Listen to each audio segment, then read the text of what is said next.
유튜브에 제 집을 만들어서 초대하고 싶은 게스트 리스트가 있었어요. 네네네. 그러니까 단순히 배우 초대다 이런 느낌보다 이 공간에 누군가 한번 와줬으면 좋겠다고 생각되는 사람 중에 이제 지민 배우가 있긴 했었거든요. 저는 소식 듣고 나는 언제 불러주시지 이러고 기다리고 있었거든요. 소장님 채널이면 너무 배우들이 다 나오고 싶어요. 워낙 예능 하는 게 많으니까 거기서 그런 그 배우들한테 너무 필요한 채널 같아요. 저희가 홍보할 때 요즘 유튜브를 너무 많이 하잖아요. 배우들이 너무 여기 나오고 싶어 할 것 같아요. 안녕하세요. 안녕하세요. 소식 듣자마자 너무 기뻤어요. 천국보다 아름다우니 이렇게 성황리에 아. 마무리되고 모든 사람들의 축하를 받고 있을 어떤 타이밍에 와주셔서 너무 감사하고 딱 얘기 나누기 너무 적절한 타이밍이에요. 너무 좋아요. 우리 이제 그리고 모든 걸 말할 수 있게 됐잖아요. 그러니까요. 비밀이 너무 많은 캐릭터여가지고 저 한 5주 동안 힘들었습니다. 많은 분들, 특히나 저희 가족조차도 도대체 뭐니, 소미 너 누구니, 엄마한테 말해줄 수 있지 않니? 소미의 정체에 대해서 좀 차차 조금 얘기를 한번 해보도록 네네. 하고 네. 이렇게 백은하에 주고받고 그래서 뭔가를 주시면서 시작을 해야 돼요. 네네. 뭘 가져오셨나요? 고민이 많았었어요. 그래도 오래 간직될 수 있고 이걸 보면 조금이라도 제가 떠올릴 수 있게 그런 거를 고민하다가 꽃도 좋아하고 이제 어떻게 보면 살아있는 생명체를 선물해 드리면 소장님이 이렇게 가꾸실 때마다 뭘까? 제가 떠오르지 않을까라고 해서 제가 이렇게 화분을 준비했습니다. 공간에 어떤 화분이 있을까 그 어울림이 좋은 것도 고민을 했었는데 이 반딱반딱한 이 잎이 정말 새순 같은 잎이 네네. 지민 씨랑 엄청 닮았다. 감사합니다. 응. 한 장 반짝이고 싶습니다. 감사합니다. 꽃말이 행운과 함께하는 사랑이어가지고 오. 꽃말도 너무 좋아서 와, 여러 지금 선물 정말 중에 다 필요한 고민했어요. 거다. 행운과 사랑과 사랑과 모든 것들을 제가 감사합니다. 되게 지민 씨 같이 되게 앙증맞고 귀여운데요. 제가 오늘 너무 옆에 다행이다. 이렇게 함께 늘 놔두고 함께 그리고 얘기를. 또 다른 게 있는데 이렇게 뭘 많이 가져오셨어요? 많이는 좋게. 아니고요. 사실 너무 사랑하는 김혜자 선생님께서 너무 귀하게도 저한테 추천사를 쓸 기회를 주셔가지고 추천사도 써있는 거예요. 감사해요. 네, 그리고 김혜자 선생님까지 모시고 오시다니.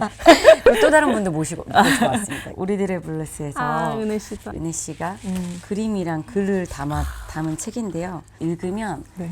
은혜처럼 사람을 또 약간 정화시켜주는 그런 책이에요. 이거는 제가 은혜 전시 가서 좀 많이 쟁여두려고 사서 제가 소중하게 여기는 분들께 선물로 드리는 그런. 와, 큰손 한지민 선생님께서 와 그냥 편하게 보시면 그림도 다 담겨 있어서. 결혼 축하를 전해주세요. 네, 전하겠습니다. 와 지민 언니 네, 여기 있다 이게 바로. 저예요. 영호가 아니 지민 언니 같이 연기하면서 즐겁고 정말 행복했어.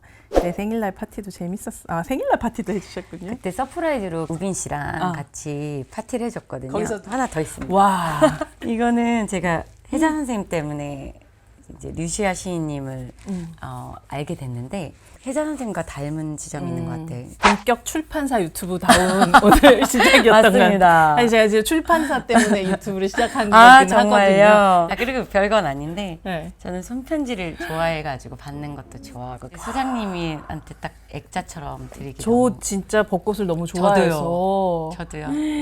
벚꽃나무 심고 싶을 정도로 좋아요. 나중에 꼭 집을 지으면 마당에 벚꽃나무를 심어야지. 그러니까 저의 약간의 소망이에요. 이거 진짜 예쁘다. 이게 그쵸? 다 자수처럼, 자수로 맞아요. 해서 와 이게 진짜 하나하나가 너무 다 소중하게 준비해 주셔가지고 좋아해 저 주셔서 감동이에요. 감사해요. 감동이에요. 아니 소민 머리도 원래는 그냥 얘 바람머리 같다고 생각했는데 그 순간 하니까 그 영애의 쉐기컷 같은 느낌이 맞아. 그게 마침 제 나의 완벽한 미소에서 네. 강지은이 좀 측머리가 있었어요. 같이 찍다 보니까. 근데 소미 머리에 대해서도 많이 물어보시는데 그게 거의 자연인 한지민 머리고. 아 진짜로? 세팅 안 한? 나의 완벽한 미소의 강지은 머리는 그걸 열심히? 네. 그래서 소미 머리가 훨씬 쉬웠어요. 약간 베이비 샴푸를 샀어요. 건조하게. 그래서 트리트먼트를 안 하고 감으면 제가 이제 곱슬머리거든요. 그러면 푸스푸스푸스 제가 약간 이 연결머리 뻗친 것만 하고 그게 제 머리고요. 파마가 아니고. 아 진짜로? 네. 아니 나완비랑 그걸 동시에 네, 겹쳐 찍었어요. 와, 어떻게 그게 가능하지? 저는 안 그래도 이 연에 대한 얘기가 주가 되는 작품인데 아들 역할의 그 캐릭터 이름이 은호인 거예요. 네, 그래서 내가 띠로리 은호네. 은호네?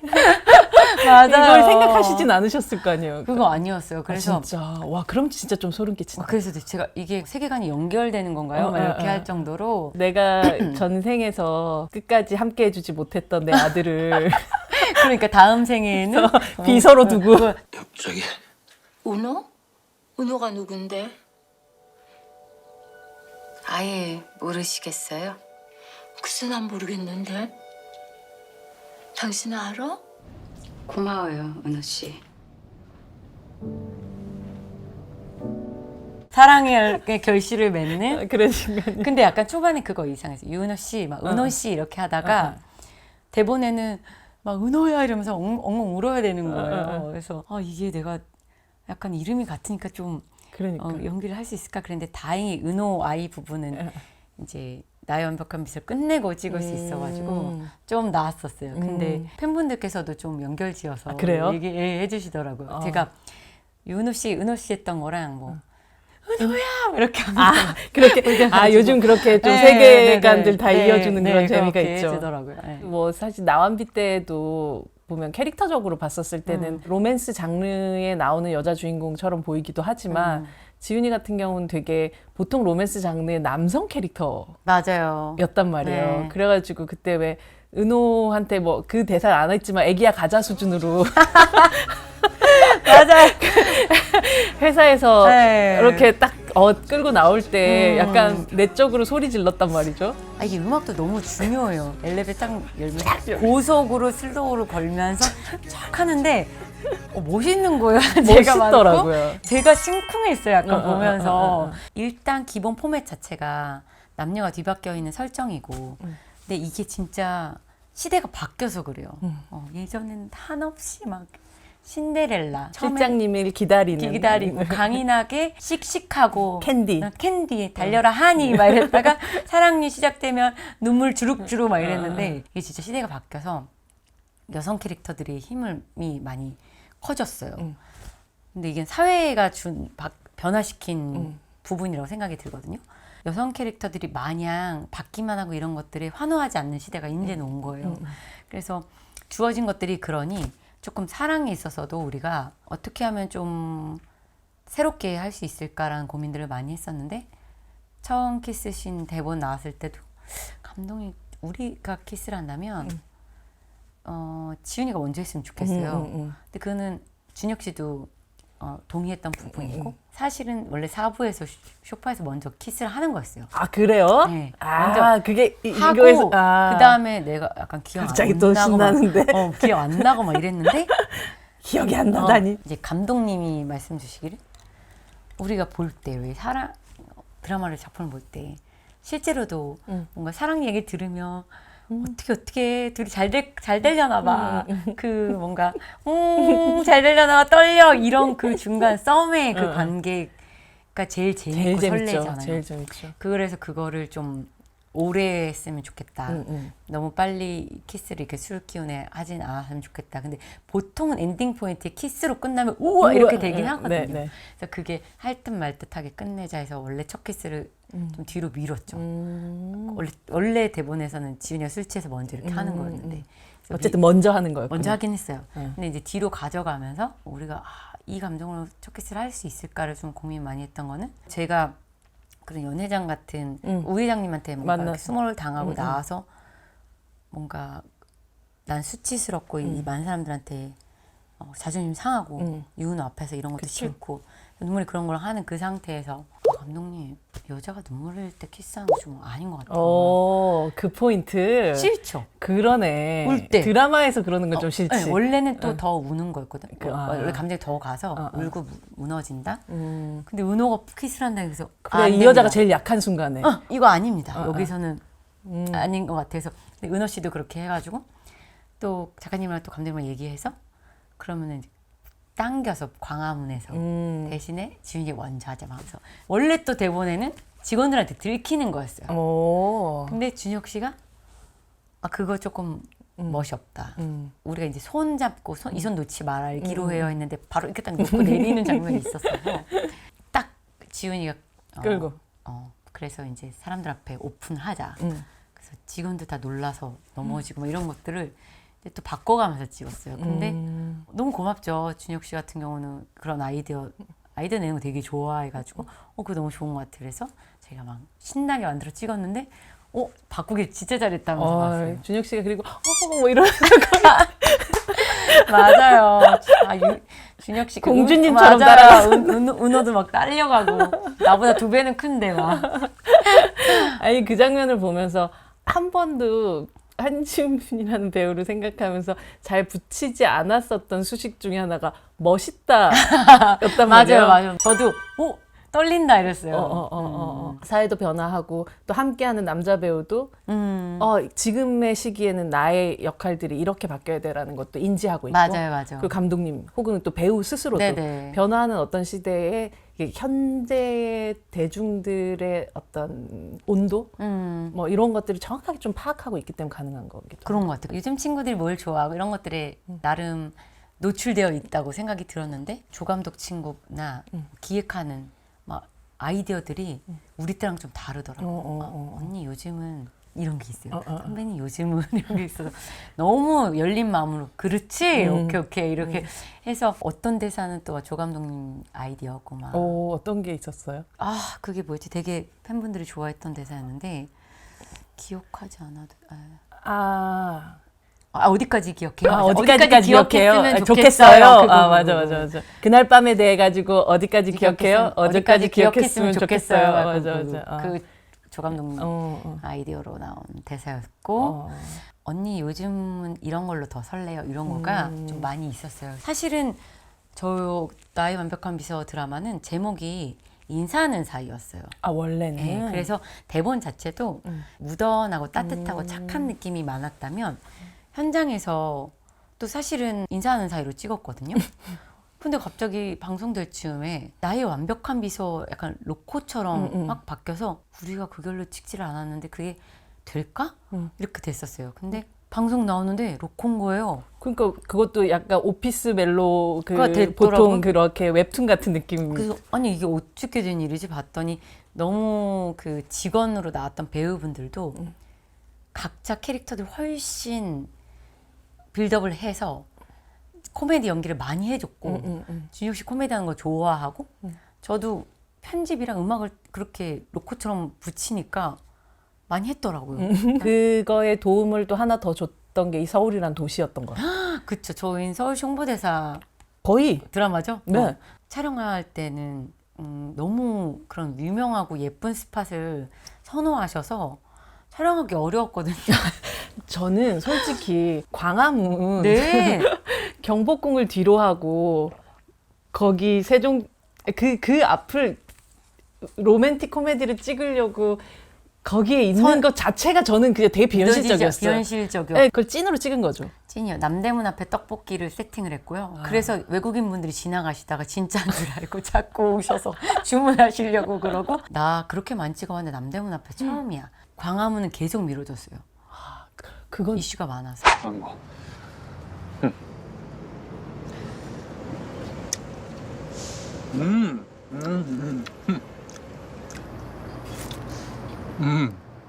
그건 딱 봤었을 때는 저는 그냥 예상컨대 전 새벽에 찍은 건가?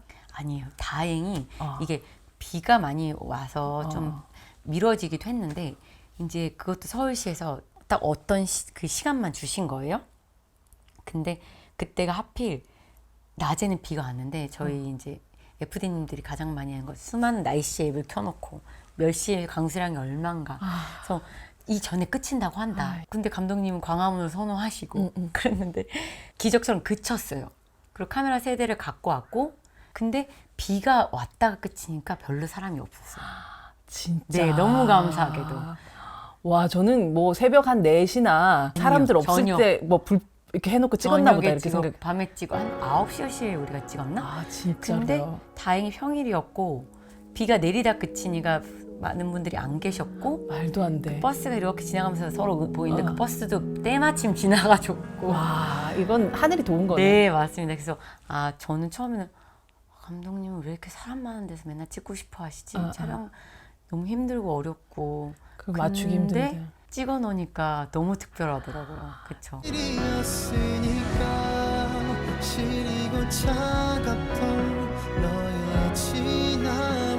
네, 이게 또 천국보다 아름다운 같은 작품은 또 이런 작품 안에서의 성취가 있고 네. 또 이렇게 나완비 같은 작품은 맞아요. 또 이런 또 성취가 되게 다른 방식의 성취들을 계속 맞아요. 또 너무 있어요. 힙하게도 또 다르고 그래서 물론 제가 해보고 싶고 가슴에 오래 남고 많이 회자되고 그런 이야기도 너무 좋지만 그 순간 많이 웃고 예분이는 그렇잖아요. 물론 미스테리가 있지만 전 너무 귀여워가지고 저는 사실 내가 배우로서 살면서 이런 여성 캐릭터를 주인공을 만나볼 수 있을까? 이걸 할 수 있는 배우들이 많지 않겠다. 그러니까 기회가 닿는 배우들이 많지 않겠다 했었거든요. 그런 거를 장르 불문하고 해보고 싶죠. 또 이 솜이라는 캐릭터 자체가 와, 이 친구는 지금까지 본 적 없는 들어봤던 추측 중에 제일 어이없고 귀여웠었던 추측 같은 거 있으세요? 화분.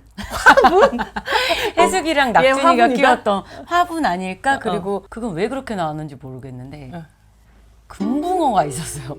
어떻게 보면 김혜선 선생님 젊은 시절이 아닐까라고 생각하시는 분들도 있지만 그냥 이해를 쉽게 하기 위해서 제가 그때 아팠던 기억들을 제가 연기를 한 거지만 우리가 살아가면서 되게 진하게 각인됐던 그냥 그 감정체인 건 거예요. 그래서 감독님 너무 어려운데요.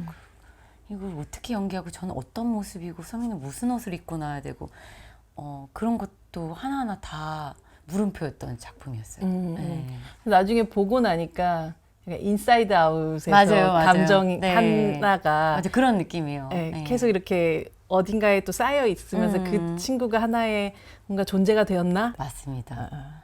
근데 그거를 좀 가져가는 것도 너무 어려웠고 내가 결국에는 모성애가 폭발해야 되는 캐릭터잖아요. 덕환 씨랑 그날 처음 눈을 마주보고 연기를 했는데 그리고 아이랑의 촬영을 제가 쌓은 게 없다가 이거를 제가 이 정도로 모성애를 폭발할 수 있을까요가 제일 두려웠고 물음표였어요. 이거가 표출돼서 잘 해소가 돼야 해수기가 천국에서 비로소 많은 것들을 다 씻은 듯이 내려놓고 이번 생을 다 좀 정리된 느낌을 소미로서 풀어야 되는 게 있었기 그쵸. 때문에 소미의 소멸과 함께. 네, 그래서 그게 책을 읽을 때 제일 무섭고 두려웠었어요. 그 신을 내가 할 수 있을까? 그 전에 쌓아갈 때도 약간 소미는 약간 초점이 또 흔들리고 캐릭터를 온전히 입고 이 사람이 어떤 사람이다라고 이해하고 하기보다는 시청자들이 볼 때 좀 헷갈리게 하는 그러니까요. 도구적인 요소로 생각을 하고 좀 기술적으로 연기한 부분이 있다면 깨닫게 된 이유는 완전 정신분열도 일어나듯이 하고 막 웃었다가 울었다 환각도 봤다 그러니까요. 이렇게 갑자기 그거를 해야 되니까 그 지점이 저한테는 제일 어려웠던 것 같아요. 그렇게 어려운 씬을 앞둔 전날은 어때요? 전날이 아니에요. 그 스케줄표에 그 날이 표기될 때부터 사실 처음 대본 읽을 때부터 마음 한 구석이 계속 있어요. 그날이 점점 다가올수록 힘들고 그런 씬이 저한테는 좀 더 어려운 게 처음 딱 읽었을 때는 시청자 입장으로 읽게 되기 때문에 엄청 눈물이 쏟아져요. 근데 이게 이제 대사를 내가 익숙해서 대사이지 않다고 인지할 만큼 나에게 체화돼서 감정과 함께 나오려면 많이 익히고 익숙해져야 하는데 그러면 첫 감정처럼 안 되지 되죠. 않고 무뎌져요. 그렇지. 그렇게 그럴 수 있겠다. 그래서 그게 익혀야 되는데 어디서 이렇게 약간 조금 낯설게 하기. 네, 그게 너무 오래 낯설게 하는 그 작업이 버튼 포인트 같은 거가 있어야 저한테는 확 올라오거든요. 딱 누르는 순간 뭔가 팍. 네. 그래서 이거 큰일 났다 이렇게 하고 있다가 글씨는 진짜 제가 이런 자리를 빌어서 꼭 얘기를 하고 싶었는데 다행히 사장님 기회를 주신 것 같아요. 모든 거는 덕환 씨가 만들어줬다 할 수 있을 정도로 이제 씬이 길었거든요. 그랬죠. 리허설 때 딱 덕환 씨가 엄마하고 등장을 하는데 그냥 리허설이니까 이렇게 딱 봤는데 이미 준비된 거예요. 덕환 씨가 씬이 들어갔는데 덕환 씨가 너무 하나도 안 나오는 그 셋업인데 정말 눈물 콧물 다 쏟아내면서 해주니까 진짜 너무 마음이 아픈 거예요. 그래서 씬 끝나고 너무 감사했고 덕환 씨 거 할 때도 저도 덕환 씨만큼 해주고 싶어서 계속 그 감정을 유지하고 싶었어요. 저 역시도 에너지를 막 주고 싶어서. 그래서 그때도 막 석구 씨가 와서 말 시키는데 아직 아니에요. 지금 저한테 말 시키지 마세요. 그랬던 기억은 덕환 씨 너무 감사했어요. 덕환 씨한테 진짜. 감사. 네, 진짜 덕환아 너 덕분에 어떻게 보면 이 천국보다 아름다운 가장 중요한 씬을 그럼에도 걱정했던 거에 비해서 잘 몰입해서 할 수 있었던 거 너무 고마워. 감사합니다. 저도 그 씬이 만들어졌기 때문에 저도 그걸 같이 보면서 올 수 네네. 있었으니까 네네.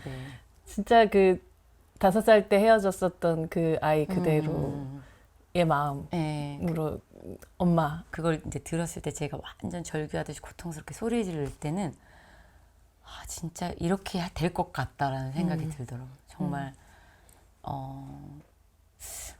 감히 상상할 수 없는 고통일 것 같더라고요. 가슴 미어지고 찢어지는 그 느낌이.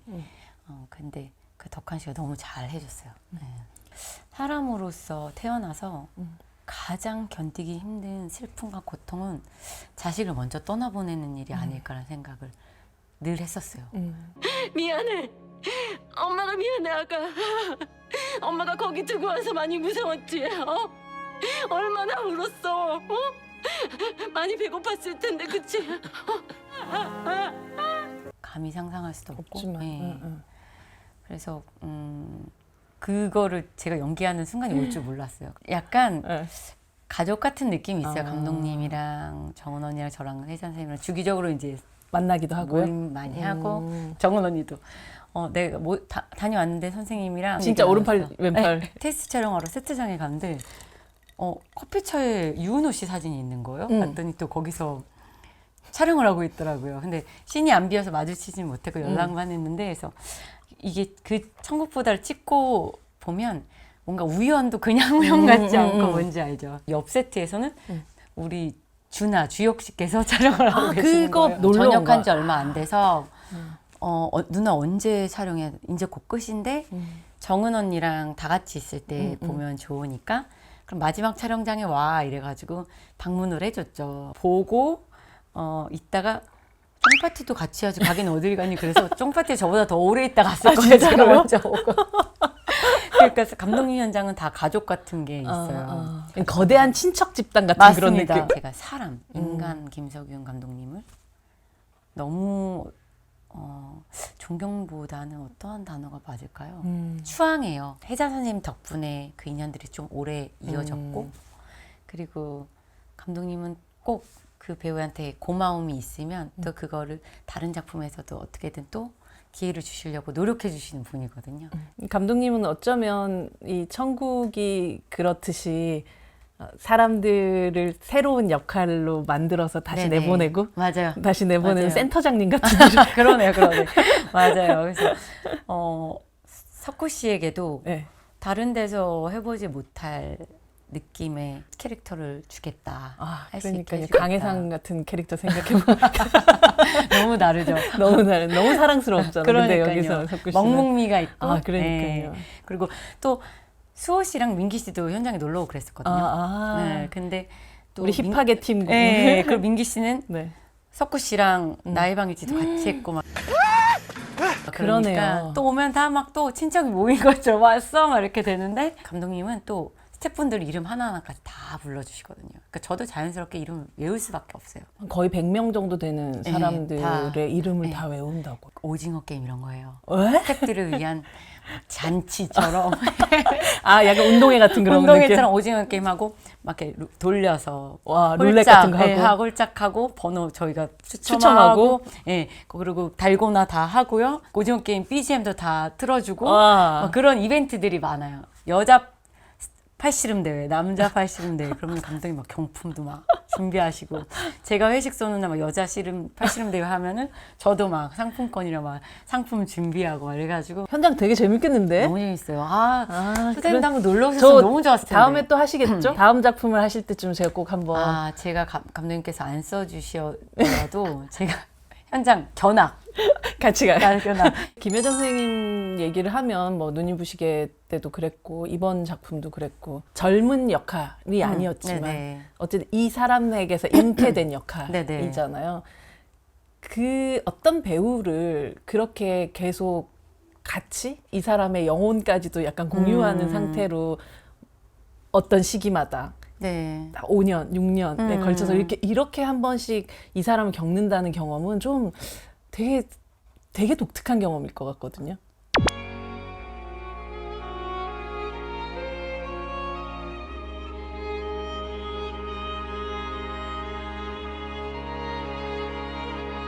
제가 처음에 눈이 부시게 제안 받을 때부터 그 부분 때문에 제가 떨렸어요. 어릴 때부터 배웠던 김혜자 선생님의 젊은 시절을 내가 감히 연기하다니 약간 이런 느낌이 컸었어서 처음에 김혜자 프로젝트야 눈이 부시게가 아니고 제목이 그래서 저한테 이제 감독님께서 이제 주셨거든요. 대본. 김혜자 프로젝트. 무조건 하고 싶었지만 그럼 나는 어떻게 김혜자 선생님의 모습과 그래도 초반에는 이제 갑자기 나이가 들고 네.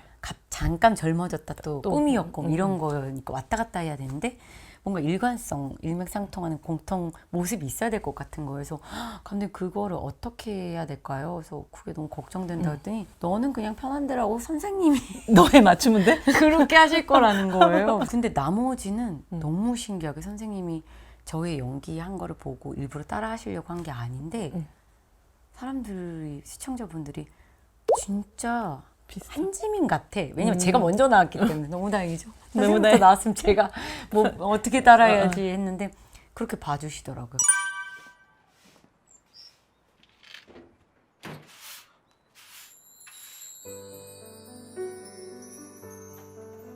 근데 또 너무 감사하게 얼굴도 닮은 것 같아 라고 해주시는 거예요. 그 뒤로는 선생님과 꾸준히 계속 만나고 이야기 나누고 선생님께서 이제 돌아가신 남편분에 대한 이야기, 연애할 때 이야기들을 많이 해주시거든요. 연애 이야기도 선생님이랑 하면 되게 재밌어요. 그 얘기를 너무 책처럼 묘사를 김혜자 선생님과 함께하는 연애 이야기. 완전 장난 아니에요. 초반에 처음에 어떻게 만나게 되셨는지부터 그럼 진짜 선생님 이거 영화로 만드셨나요? 정말이요. 약간 마당에서 그림을 그리고 계셨고 선생님께서 남편분이 이렇게 탁 들어오셨고 선생님 다 거의 첫눈에 반하다시피 마당에서 그림을 그린다고? 이것부터가 진짜 미술 하셨잖아요. 마당에서 그러니까. 너무 영화 같아요. 우연도 있고 젊었을 때 이야기, 더 어린 시절 이야기, 또 사랑 이야기 이런 것들이 저한테는 좀 많이 저도 상상하면서 들었을 거 아니에요. 따님 언니도 너무 선생님의 눈과 또 그 손녀분도 다 비슷하고 손녀랑 저랑 막 선생님이랑 셋이 남녀 사랑 이야기도 할 때도 있었어요. 근데 선생님은 다른 힘을 갖고 계신 것 같아요. 워낙 정말 너무 맑고 순수하셔서 어떠한 신을 바라보실 때 그냥 입력값을 딱 넣으면 투명하게 되는 거예요. 물어본 적 있어요? 어떻게 그렇게 하세요? 그러면 이렇게 민망해 하신 에이 지도 잘하면서 약간 이렇게 하시기 때문에 선생님은 의도가 없으시니까 그냥 책 속에 답이 있다고 하시죠. 대본을 그래서 읽고 또 읽고 또 읽으신다고 선생님이 지민 대본을 많이 봐야 돼. 대본 안에 다 있어 이렇게 말씀하시죠. 근데 저는 봐도 선생님처럼 뭔가 한 단계를 넘어간 사람들은 항상 단순하게 얘기하잖아요. 그렇죠. 근데 그게 제일 어려운 그게 제일 거죠? 어렵죠. 맞아요. 봐도 선생님처럼 안 되더라고요. 고낙준이랑 함께 있을 때는 진짜로 멜로의 기운이 난단 말이죠. 그렇죠. 석구 씨도 아까 제가 석구 씨 표정 얘기하다 선생님을 봤는데 그냥 찐 웃음이에요. 그래서 두 분이서 쉬는 시간에 맨날 잠깐만요 막 이렇게 해서 이런 거 엄청 하세요. 두 분이 진짜 연인처럼. 그러면 선생님도 막 이렇게 하시다가 맞다 이렇게 내가 오늘 뭐 갖고 왔는데 뭐 이러세요 두 분이서. 그래서 낄 틈이 없었습니다 제가. 그 사이에 끼었어야 되잖아. 근데 계속 혜자 선생님도 계시지만 또 오른팔 왼팔에 이정은 배우와도 6작품 같이 하셨나요? 그러니까요. 저희는 어제 얘기했거든요. 전생에 우리도 그러니까 보통 인연은 뭔가 아니다. 뭐 원수로 만났든 남편으로 만났든 지금 서로 너무 좋아하는 거 보면 뭔가 그 전 단계는 좀 안 좋았. 안 좋았을 수도 있어요. 이 천국보다 아름다움 때문에 우리의 전생까지 막 추측을 하게 되는데 이정은 선배님은 이제 제가 이 일을 하면서 언제든 어떤 이야기든 또 집안 이야기든 제가 엄마 아빠 이야기든 저의 상처든 저의 어떻게 보면 못난 구석 그리고 언니 지연 이런 모습이 후회되어 하는 모습까지도 다 얘기할 수 있는 존재예요. 그래서 MBTI가 다는 아니지만 언니랑 저랑 MBTI가 같고 선생님을 저희가 검사시켰거든요. 최초 김혜자 선생님 MBTI 이거 공개? 밝혀도 되나? 근데 이건 뭐야? 선생님 어때요? 막 같이 하면서 당연히 저희가 예상한 대로 선생님도 인프피셨습니다. 인프피. 이 배우들 인프피. 배우도 인프피 많잖아요. 근데 그래도 조금 더 나뉘는 것 같아요. 이준혁 배우도 인프피인데 저랑 준혁 씨는 또 다른 부분이 있거든요. 일할 때는. 근데 이제 정은 언니는 가족 얘기도 서로 많이 하거든요. 그러니까 딸로서의 이야기를 나눌 때도 되게 비슷해요. 그래서 뭔가 인프피를 더 나눈다면 그것도 비슷하지 않을까 싶을 정도거든요. 그래서 혜자 선생님도 우리가 서로 그래 셋이 더 잘 맞나 할 정도인 것 같아요. 어릴 때 초반에 데뷔했을 때 연기한 작품을 잘 못 보겠는 게 제 목소리로 연기를 안 하는 느낌인 거예요. 그러니까 어떻게 보면 긴장되고 사실 긴장되면 목소리가 약간 상대가 이렇게 좁아지잖아요. 그래서 냈던 가짜 목소리 같더라고요. 어렸으니까 지금 목소리랑 좀 다르긴 하겠지만 그럼에도 불구하고 저때 내가 편안하게 연기를 안 했구나 목소리 자체가 그런 게 있어요. 그 목소리를 내 목소리로 내기 시작하고 있구나라고 느꼈던 즈음이 언제쯤이었던 것 같아요? 내 목소리를 잘 내기 시작한 거는 되게 꽤 늦어서 좀 부끄러운데요.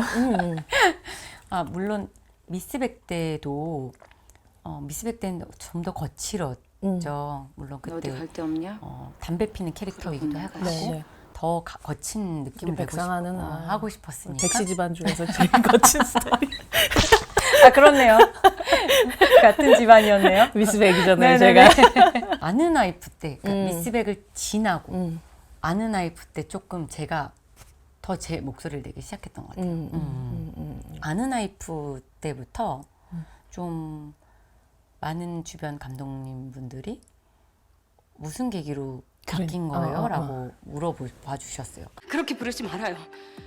대리님이 나를 그렇게 부를 때마다 이게 뭔지 이게 뭐랄까 이게 도저히 설명할 수가 없는데 한번 백상으로서 거치게 살아보고 내려놔보고 이러니까 좀 더 편해진 것도 있었던 것 같아요. 저 역시도 지민 배우가 그러니까 이제 우리 대중들이 바라보는 한지민이라는 사람의 그 예쁨, 사랑스러움, 뭐 그런 모든 것들이 없어진 건 아닌데 자기 목소리를 좀 내면서 네. 더더욱 연기하고 있구나라는 느낌을 받았던 즈음이었던 것 같아요. 그게. 그렇죠. 그때부터 조금 작품을 안 쉬고 또 연기할 기회들이 왔던 것 같아요. 아는아이프하고 바로 눈이 부시게 하고 그 사이에 미스백 개봉하고 봄밤이라는 드라마도 하게 되고 태인 씨랑 같이 하고 네.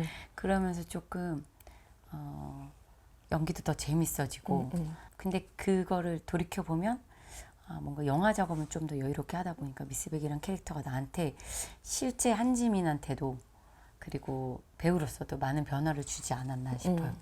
그러니까 어릴 때 뭐 제가 어린 시절을 본 적은 없지만 오히려 본인 안에 기준들이나 혹은 원칙들이 더 많았던 사람이었던 맞아요. 것 같고 내가 넘어가지 않아야 되는 선들과 벽들이 네. 아주 안정된 방식으로 있었던 우리 맞아요. 보통 이제 나이가 들면서 그런 것들이 생겨나가는 케이스라면 오히려 어릴 때 그런 게 있었던 사람이 요걸 계속 허물면서 살고 있는 느낌이 그게 제가 그 박정민 편을 배우 편을 봤을 때 컴플렉스 얘기할 때 저도 약간 끄덕였었어요. 전 제가 너무나 평탄한 삶을 살아온 것이 저의 컴플렉스예요. 큰 이슈 없이 그냥 무던하게 산 거예요. 그 사람으로서 참 좋은 건데. 그러니까요. 그쵸? 제가 지금 바라는 삶이에요. 사람으로서는. 그쵸. 아, 오늘 하루도 나 되게 무탈했다. 별일 없음에 감사하다. 이게 이제 지금 나이에는 감사할 일이고. 그쵸. 그리고 돌이켜봤을 때 그게 어린 시절에도 좋았는데 배우라는 직업을 갖게 되면서부터는 왜 나 이거 모르지? 이 감정. 이 감정을 왜 나는 아직도 경험해 본 적이 없을까라는 거가 컴플렉스처럼 진짜 되더라고요. 그래서 제가 올인으로 데뷔했잖아요. 그러니까요. 그때도 그 납골당 씬을 찍는데 납골당에 가본 적이 없는 거예요. 얼마나 좋은 거예요. 아직 누군가 가까운 사람을 잃어본 적이 없다는 없으니까. 거 너무 행운이죠. 행운이잖아요. 근데 잘 모르겠는 그 감정 때문에 촬영이 딜레이 되고 그전에는 그냥 막연하게 누가 돌아가셔서 슬프고 그랬는데 그때는 막 엄청 잠 못 자던 시절이잖아요. 막 졸다가 도착해서 일어나자마자 갑자기 울어야 된대요. 이 감정이 뭘까라고 난 느껴본 적 있나? 내 경험에서 갖고 오고 싶은데 그게 없고. 근데 그 뒤로 또 작품들을 헤어나가면서 모르는 감정 투성인 거예요. 전에 막 김지훈 감독님께서도 저 처음 밀정할 때 질문을 막 해주시는데 일탈해 본 적이 있어? 주사가 뭐야? 그러면 쉬는 동안은 뭐 하는 거 좋아해? 근데 너무 심심한 거예요, 제가. 근데 아까 저를 되게 잘 파악하신 게 누가 그렇게 세워주지 않은 저만의 규칙, 룰들이 되게 높은 벽으로 제가 딱 쌓아뒀던 사람이었어요. 엄마 아빠 뭐 하지 마라 하신 적도 없거든요. 할머니도 그러진 않으셨을 할머니도 때도 그러시지 않고 않고. 되게 열려있는 그런 분위기에서 제가 성장을 했는데 언니를 잔소리를 하면서 그러면 안 되지 학생이. 근데 저는 학교에서 하지 말라는 거 절대 하면 안 되고 양말 2번 접으면 접고 그리고 막 속바지 입으라면 입고. 그래서 저는 옛날에 저를 얘기하면 진짜 답답하고 지금의 제가 훨씬 좋아요. 선생님은 좋아하고 부모님은 안심하는 그렇죠. 그래서 저는 딱히 막 그렇게 혼날 일을 하지 않았어요. 그냥 제 안에서 별로 그거를 누가 뭐라고 하지 않았는데 하지 않았던 사람이었어가지고 제가 옛날에 저를 보잖아요. 그러면 별로 친구하고 싶지 않다. 답답하다. 다시 살면 그러지 않을 거야. 이거가 되게 있어요. 그 시간이 지나서 저가 있겠지만 배우란 직업을 안 했잖아요. 네. 여전히 답답하게 그렇게 살고 있었을 것 같아요. 그래서 자기의 원칙을 지키면서 여전히 언니랑 안 친해졌을 수도 있어요. 저희 언니랑 제가 친해지게 된 계기가 나도 술 좀 마셔볼까? 이러면서 그리고 처음 남자친구를 사귀게 되면서 언니한테 연애 상담을 하면서 우리 언니가 그때 드디어 얘가 사람이 됐구나 싶었대요. 얼마나 기뻤을까? 너무 기뻤대요. 너무 기뻤을 것 같아요. 너무 기뻤고 같이 어울릴 수 있어서 좋았고 그 뒤로 베프가 된 것 같아요. 20대 때 저랑 30대 때 너무 바뀌었고 제 목소리를 내게 된 것도 저라는 사람이 변해서 바뀌어서인 것 같아요. 정확히 이제 밀정하면서부터 이렇게 눈이 트였죠. 뒷풀이도 재밌구나. 이분들과 술을 먹어도 누구도 날 해치지 않는구나. 이러면서 정말 다른 사람이 됐고 어느 날 제가 이산할 때 카메라팀 스텝을 그런 뒷풀이에서 봤는데 제가 막 너무 오랜만이에요 하면서 막 얘기 나누고 막 수다 떠니까 근데 언제부터 이렇게 말이 많아졌나 그래서 이산할 때만 해도 그렇지 않았던 이서진 선배가 괴롭히지만 않으면 그분께 한정적으로 대든 게 있었지만 그렇지만 않으면 저는 그래도 조용히 있었는데 옛날에 인터뷰한 거 보면 다 내숭 같아요. 지금 보면 왜 저렇게 한 거지 이랬는데 이제 이게 회사에 와서 한 33, 4때 이제 오고 그때부터 조금씩 바뀌었어요. 거친 삶을 살았다고 해서 네. 혹은 막 굉장히 드라마를 많이 살면서 겪었다고 해서 연기를 잘하는 다른 것도 것도 아니잖아요. 말씀해 주신 것처럼 모든 걸 다 경험해보고 연기할 수 없잖아요. 그럼요. 그 작품마다 녹아들어서 연기를 잘하시는 배우분들을 보면 그냥 얻는 건 없는 것 같아요. 그쵸. 진짜로 내가 몰랐던 거지 자세히 보자네. 제가 하는 노력의 몇 배를 하고 계시니까 저렇게 될 수 있구나 인 것 같아요. 지민 씨가 지금 이뤄가고 있는 것들도 그냥 얻어지는 건 아니라고 노력들은 분명하게 또 보여져 있기 때문에 그 다음 기회들이 온다고 저는 생각하거든요. 아, 제발 그랬으면 좋겠어요. 항상 조금씩이라도 발전은 하고 싶어요. 그게 바람이고 너무 당연히 뭐 연차가 쌓이고 경험치가 쌓일수록 해내줘야 되는 부분이라 생각을 하는데 저도 아까 질문을 해주셨으니까 내가 언제부터 내 목소리를 냈지 하고 돌이켜 본 거지만 그 전에 작품들도 사실은 알게 모르게 저를 변화시키고 조금씩 그랬겠죠. 성장시키는 순간들이 다 조금씩 그게 어떻게 보면 정도의 차이가 있을지어도 다 도움이 되지 않았을까. 그 완성된 상태로 배우 카메라 앞에 쓰는 배우는 없을 것 같거든요. 어떻게 보면 삶을 살아가는 그 과정 속에서 배워 나가거나 혹은 뭐 너무 단단하게 껍질을 안 속에 있었던 네. 사람 깨고 나오기도 하고 그 과정이 다행스럽게도 그걸 네. 계속 지켜봐 줄 사람들이 있다는 거. 아, 가족이 가장 냉정하잖아요. 네. 근데 언니가 그러더라고. 어느 순간 너의 작품을 보는데 조마조마하면서 안 보게 됐다고 그랬었어요. 전에는 막 너무 조마조마했대요. 또 저희 형부는 좀 더 냉정하거든요. 재미없으면 또 안 보고. 아 진짜? 냉정하시다. 천국보다 그 10일에 진짜 너 연기 늘었더라 이렇게 해준 거예요. 그래서 내가 퉁퉁 됐죠. 그전에는 열심히 안 봐서 그래. 그렇지만 되게 좋았어요. 사실 그쵸. 가족들이 해준 얘기, 가장 가까운 사람들이, 지인들은 또 그걸 못 해주잖아요. 다 막 이렇게 냉정하게. 근데 저희 가족은 또 해주거든요. 그래서 좋은 가족이다. 너무, 어떤 면에서. 뭐 형부 고맙더라고요. 그리고 언니는 물론 아이 엄마니까 또 봤는데 나 또 울었어. 아이 가진 엄마는 나같이 다 가슴 미어질 거야 이렇게 하더라고요. 너무 다 잘하고 싶은 마음들이 커서 그럴 수 있겠지만 저는 막 두근두근 돼가지고 으악 막 이러면서 봤는데 주변에서 그렇게 얘기해 주시니까 좋았었어요. 직업들을 경험할 수 있는 그 과정이 저한테 너무 기쁨을 준다기보다는 그거를 해내서 대중분들께 보여드렸을 때 돌아오는 대답들을 듣는 게 저한테는 제일 큰 보람이거든요. 천국보다 아름다운 두. 그거 소미가 너무 미웠는데 맨 끝에 너무 불쌍해서 울었어요.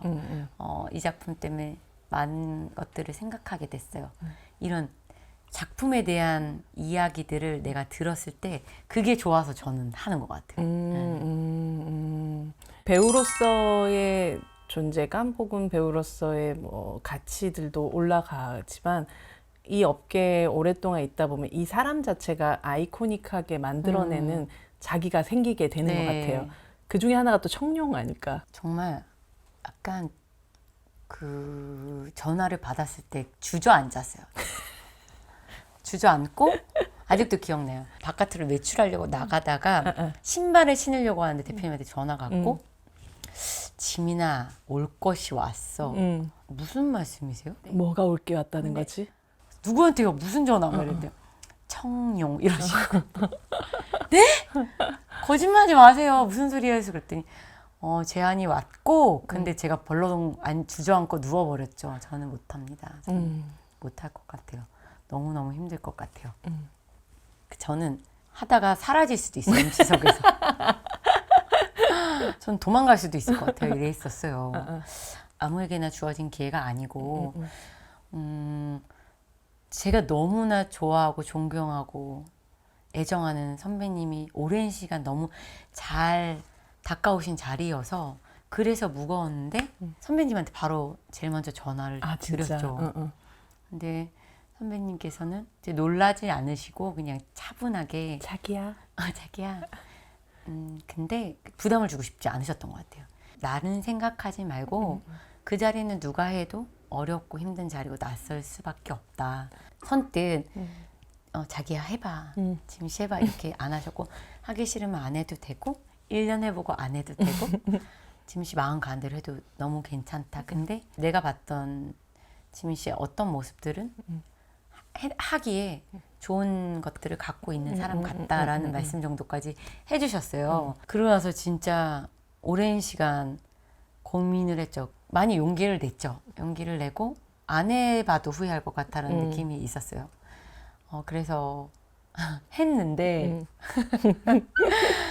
리허설 때랑 본방이랑 너무 다르더라고요. 그래요? 부문별로 제가 맡은 부분이 있고 음. 재현 씨가 맡은 이제 남자분 쪽, 여자 쪽 이렇게 나눴는데 제가 했던 분들의 영화를 거의 다는 못 지었고 거의 다 보고 제가 코멘터리를 이분이 받을 경우 저분이 받을 경우 아, 경우의 수에 따라서 다 준비를 해가지고 옆에 올려놨었어요. 아.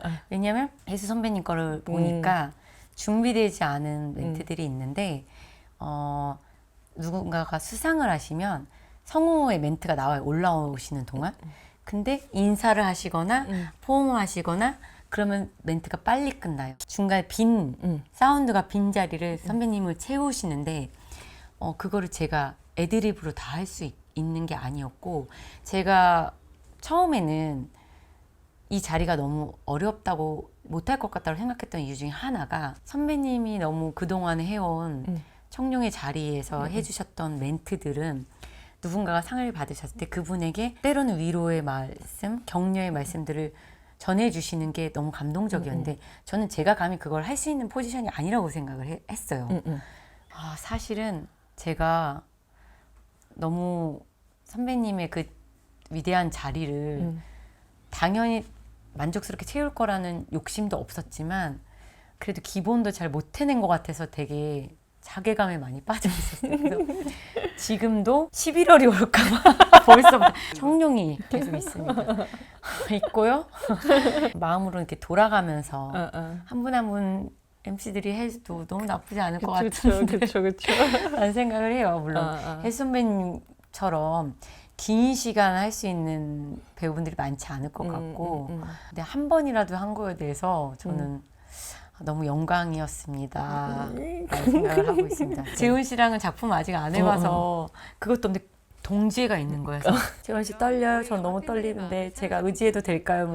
재훈 씨도 문자 해주고 같이 섰을 때 물론 앞을 보고 카메라 보고 얘기를 하는데 재훈 씨가 좀 긴장한 것 같으면 저도 같이 살짝 쪼그라들었다가 이게 특별한 경험이었어요. 최근 들어서 가장 그렇게 저걸 저렇게 해냈다니 저 사람 막 하는 그렇게 부러움을 넘어서 경이로웠었던 어떤 다른 배우의 퍼포먼스가 있었어요. 아무래도 가장 최근에 본 게 폭삭 속았수다여가지고 이제 아이유 씨 같은 경우는 가수를 처음 접했었고 그 사이에 이제 다른 필모들도 보기는 했지만 나는 진짜 연기밖에 안 했었는데 저연차 때 저걸 못했었는데 나이 아저씨 때도 그랬었거든요. 근데 이건 너무 쉽지 않은 것 같은 거예요. 너무 어릴 때, 그 10대부터 20대, 그리고 애 엄마 역할에 다른 인물까지 한다는 거가 그냥 진짜 막 박수 치면서 보게 된 것 같아요. 두 분의 인연은 따로 있지는 않으세요? 있진 않고 네. 어디에 상을 같이 받으러 간 적이 있어요. 그래서 옆자리에 앉아서 너무 좋았지, 옆자리라니 막 이러면서 같이 항공관에서 그때 본 적은 있어요. 천국보다 아름다운도 그렇지만 어떤 인연들이 어디서 또 어떻게 만날지는 맞아요. 또 알 수가 없는 네, 거니까. 진짜로. 네. 그리고 저도 뭐 오래 했지만 네. 또 안 보게 겹치는 지점이 없는 배우들 작품을 보면 그분을 실제로 보잖아요. 그럼 너무 반갑고 팬심만. 그 작품 속 캐릭터 같고 가서 얘기하고 싶고 막 예전에 제가 그 염혜란 선배님 보고도 어떤 세트장에 봤는데 막 가가지고 저희가 혼자 내적 친밀감이 생기고 손 붙잡고 너무 작품 잘 봤고 팬입니다 막 이랬었거든요. 그렇게 되는 것 같아요. 와, 염혜란 배우는 자, 뭐 폼이 그쵸. 뭐 지금 한번 보고 싶어요. 그 앞에서 현장에서 어떻게 하시는지랑 그 견학 갈 때 저한테 연락 좀 주세요. 내가 찾아가요. 견학 투어를 같이 짜서 도시락 김정남 싸가지고. 현장, 염혜란 선배님 현장 뭐 이렇게 해서 가보고 싶어요. 저도요. 염혜란 선배님 거기 가실 수 있으면 저도 좀 꼭 네. 네. 주세요. 너무 함께 해보고 싶어요. 저희 배우 백서를 한번 열어볼까 봐요. 네네. 1부터 100까지 네, 숫자가 100까지. 있어요. 77? NG가 나왔어요. 와 NG NG를 잘 많이 내는 편은 아니죠. 그렇진 않은 것 그쵸, 같아요. 예, 예. 근데 아까처럼 막 되게 더 몰입감 있고 중요한 씬들에서는 NG를 더 안 내게 되긴 하는 것 같아요. 근데 웃겨서 NG 있잖아요. 언제가 그런 NG가 그거는 진짜 답이 없어요. 웃음이 터져요. 그냥 배우분들 다 어. 아실 거예요. 하나도 안 웃기거든요. 네. 근데 말도 안 돼. 이 공기가 우리를 웃기게 만들어. 습도, 온도 다 우리를 웃기게 해. 제좀 치워주세요 지금. 너무 죄송합니다. 정신 차려. 몇 번 계속 안 되면 다시 계속 해도 돼. 네네. 처음에 이제 눈만 봐도 웃길 때가 있어요. 아, 근데 그렇구나. 최근에 막 웃겨서 되게 NG가 나왔던 거는 그 입학이 할 때 민기 씨한테 뭔가 내가 약간은 샤 이렇게 반해야 되는 건데 제 건 잘 찍었어. 근데 민기 씨 거 찍을 때 제가 민폐처럼 아니 민기가 그런 막 뭔가 조명도 샤라라 이렇게 해주고 우리가 처음 만남 자체가 네. 예분이랑 장렬인 그렇게 안 만나서 이런 걸 한 게 너무 어이가 없는 거예요. 그리고 우리 현장이 다 가족이라 그랬잖아요. 우리 모두 지금 멋있고 예쁜 거 하는 게 낯간지럽고 막 식구끼리 이러면 안 돼. 식구끼리 이러면 안 되잖아요. 그래서 감독님 이게 갑자기 이런 씬이 뭐죠? 그래서 제가 컴플레인 하면서 아 우리가 처음에 감독님 로코를 시켜준다고 했지만 로가 없어 너무 좋아하는데 있으면 큰일 날 뻔했다 할 정도로 진짜 한 5번 넘게 제가 웃어서 저를 빼고 찍었어요. 예분이 나와. 그래가지고 저 뒤에서 근데도 웃음소리 때문에 격리당했어요. 근데 감독님께서도 웃음이 많으신 분이어서 웃는 걸로는 내가 너희들한테 시간을 줄 수는 있다고 말씀하셔요.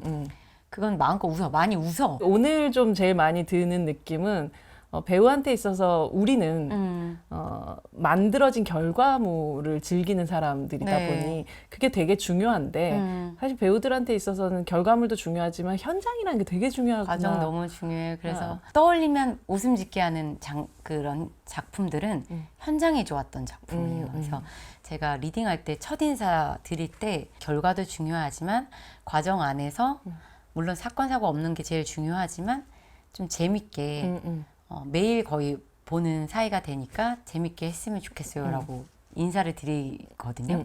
연차가 쌓이면서 돌아봤을 때 과정이 너무 중요하다는 게 이제 저에게 남는다라는 걸 알았고 스태프분들한테는 당연히 그렇고 그 중심에 제가 점점점 리더처럼 앞에 분위기를 조성하는 사람으로 되어가고 있더라고요. 이왕 몇 개월 같이 식구보다 더 자주 보는데 재밌게 찍었으면 좋겠는 게 1번이에요. 숨고 싶어요. 제 이름이 1번으로 나오기보다 선배님들이 계시면 너무 좋아요. 레디 액션 하세요. 미정디예요. 레디 액션 하실래요? 레디 액션. 우리 김혜자 선생님의 장수를 네네. 말하고 선생님께도 다음 작품 기다리겠다고 그러니까요. 말씀드렸거든요. 맨날 눈이 부시게 때도 그러셨어요 선생님 제가 막 그러거든요.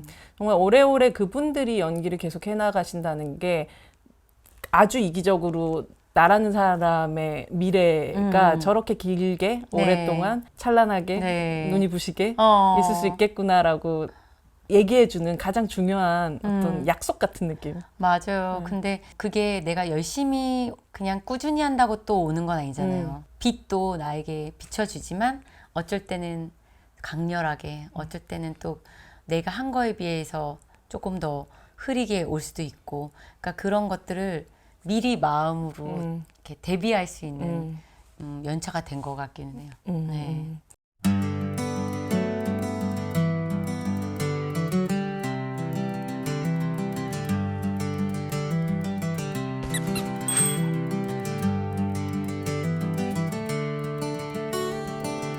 비교할 수가 없네 아주. 죄송합니다. 제가 아직 일이 안 끝나서. 이거 그 사장님이 알려주신 거예요. 최소한 내 직업을 존중하는 사람과 일하고 싶어요. 聞いてくれる人が来たぞ。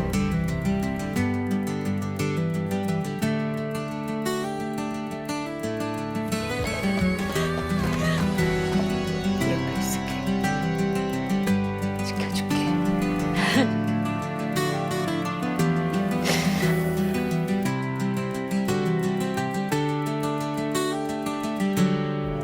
좋은 아침이요. 개그나의 주고받고의 공식 질문이 있어요. 무얼 앞으로 주고 또 무얼 받는 배우가 되고 싶어요? 좀 쓰임이 많은 배우가 될 수 있게 그런 길을 많이 달라고 기도를 해요.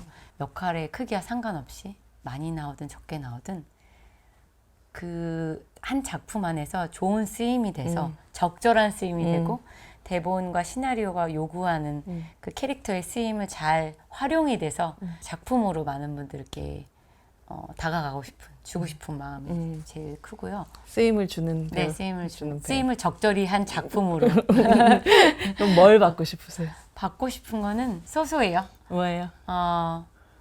저를 마주쳤을 때, 네.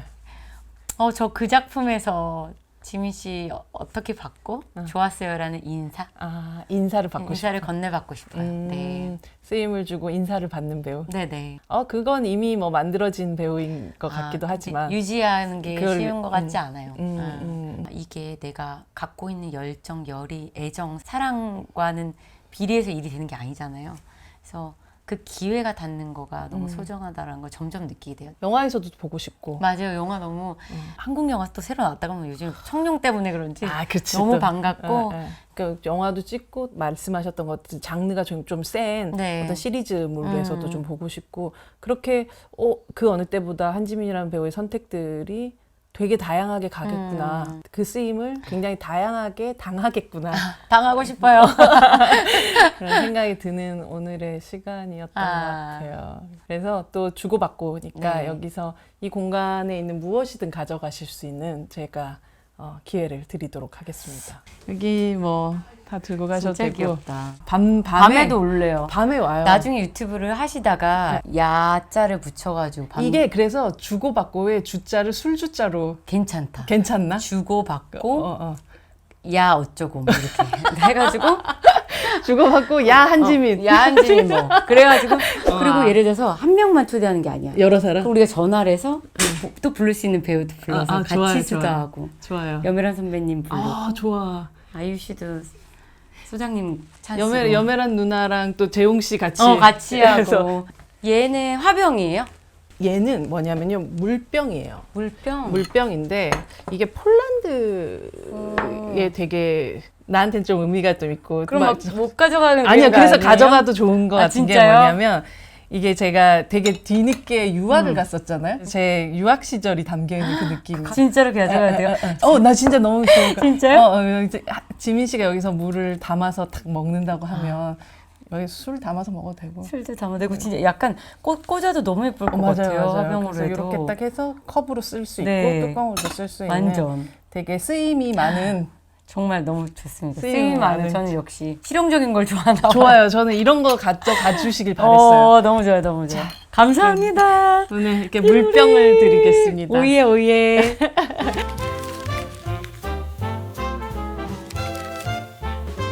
Under the spotlight, it's joking what goes. 이 바보들아! 이러면서 이렇게 공원에서 촬영 중이었었어요. 이모님들이 앉아 계시는데 저기 예쁘장하게 생긴 남국민이었대! 너무 들리는 거예요. 나 죽었다 깨어나도 얘 마음을 알 수가 없겠구나 라는 생각이 갑자기 확 친 적이 있었어요. 그때 되게 큰 죄책감과 미안함이 너무 몰려드는 거예요. 저는 못할 것 같은 거예요. 정말로. 저 드릴 질문이 되게 많아서요. 저기 자리 맡아놓을게요. 어마어마한 멜로, 아주 숭고한 사랑으로 그려져요. 다음을 보고 어느 순간 재하가 달려와죠. 정말 그야말로 달려와줘요. 벅차겠다. 그냥 유쾌하고 좀 실없는 사람이었으면 좋겠어요. 그냥. 네, 그러고 싶어요, 그냥. 네. In depth and free like a jazzy dream. Join us every time on this golden beam.